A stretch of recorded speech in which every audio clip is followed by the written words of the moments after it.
کیسے ہیں آپ؟ آج میں ایک نئی کہانی لے کے آئی ہوں. اس کا نام ہے بد قسمت کون. اس کا بھی پہلا حصہ میں سناؤں گی آپ کو. تو اس میں چودھری دلاور کے 7 بیٹے تھے اور انہیں اپنے بیٹوں پر فخر تھا. وہ شکر کرتے تھے کہ ان کی کوئی بیٹی نہیں ہے، ورنہ جہیز کے علاوہ جائیداد میں سے بھی حصہ دینا پڑتا. ان کی پرکھوں کی جائیداد کسی غیر خاندان میں چلی جاتی. چودھری دلاور حد سے زیادہ مغرور اور انا پسند تھے. ان کی 4 بیویاں تھیں. انہوں نے بیویوں کو کسی بھی قسم کا اختیار نہیں دے رکھا تھا. گھر اور جہانگیر میں صرف اور صرف چودھری دلاور کا حکم چلتا تھا. چودھری دلاور کے چھوٹے بھائی چودھری سکندر کی 3 بیٹیاں تھیں. ان کا کوئی بیٹا نہ تھا. چودھری دلاور ہمیشہ اپنے بھائی سے کہتے کہ تمہاری بیٹیاں تو نکارہ ہیں. وہ نہ تو جائیداد کی دیکھ بھال کر سکیں گی، نہ ہی بڑھاپے میں تمہارا سہارا بنیں گی. ساری جائیداد ان میں تقسیم ہو جائے گی اور غیر لوگ تمہاری زمینوں پر قابض ہو جائیں گے. جبکہ میرے بیٹے میرا بازو بنیں گے، بڑھاپے میں نہ صرف مجھے سہارا دیں گے بلکہ میری جائیداد میں اضافہ بھی کریں گے. چودھری سکندر اپنے بڑے بھائی کی باتیں سن کر خاموش ہو جاتے، مگر دل ہی دل میں سوچتے کہ بیٹیاں تو اللہ کی رحمت ہوتی ہیں، وہ اپنی قسمت خود لے کر آتی ہیں.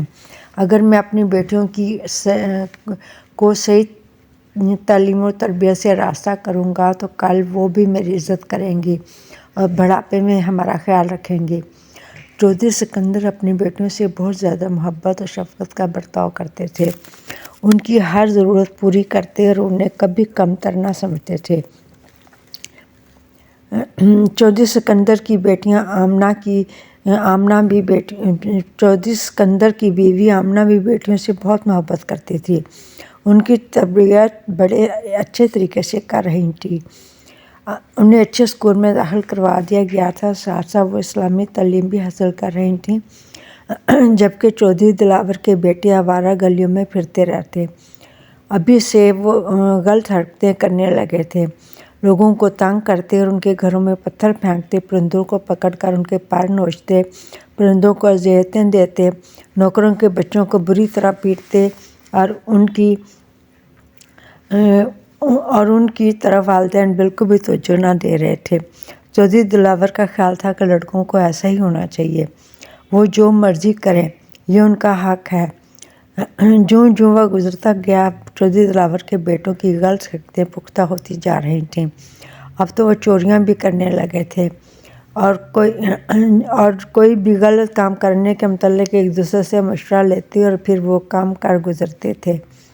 انہیں کسی کا خوف نہ تھا. گاؤں کے تمام لوگ چودھری دلاور سے ڈرتے تھے. چودھری دلاور نے کبھی اپنے بیٹوں کو نہیں سمجھایا تھا اور نہ کبھی نصیحت کی تھی. وہ خودرو پودوں کی طرح خود ہی پرورش پا رہے تھے.